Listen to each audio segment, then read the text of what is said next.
You about the common base amplifier. So this is the trainer kit for common base amplifier. So this circuit, for this circuit, here is the input connection. This input connection you are going to get from function generator. Through function generator you have to give the input to this circuit, so with some amplitude and with some frequency. So with amplitude like 50 millivolts, 40 millivolts, in that way you have to give the input waveform to the circuit, and frequency is 1 kilohertz.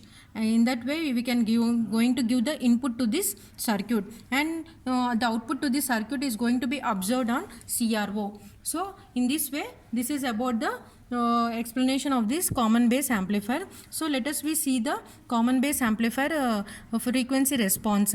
So what is the main thing in common base amplifier means it is going to have the high voltage gain. So let us see the frequency response of this common base amplifier.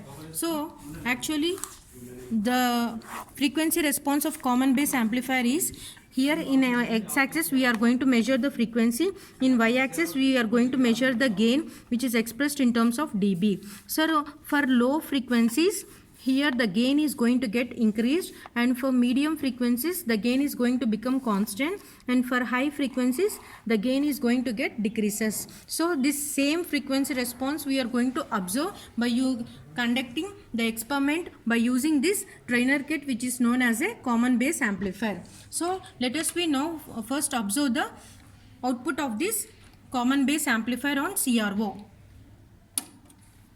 So let us see for frequencies. So for frequencies 100 Hz. So this is the output waveform we are going to get. If we vary the frequency for 1 kilohertz,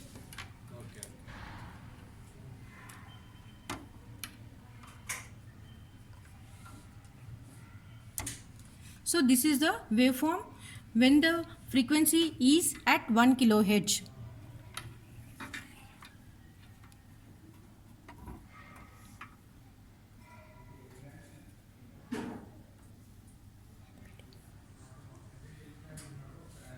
Yes. So let us now vary the frequency. So here we can able to observe that if we increase the frequency up to 10 kilohertz, see here we can able to observe that the waveform amplitude is somewhat increased. If we still increase the frequency further, again we can able to observe the waveform is maintaining constant. So if we further increase the frequency to maximum level, so here we can able to observe the decrease of the amplitude of the output waveform. So in this way we can able to observe the output waveform on CRO by varying the frequency starting from 10 Hz, 100 Hz, 1 kHz, 10 kHz, 100 kHz and 1 MHz. So the same frequency response we can able to observe on this output waveform on CRO. Thank you.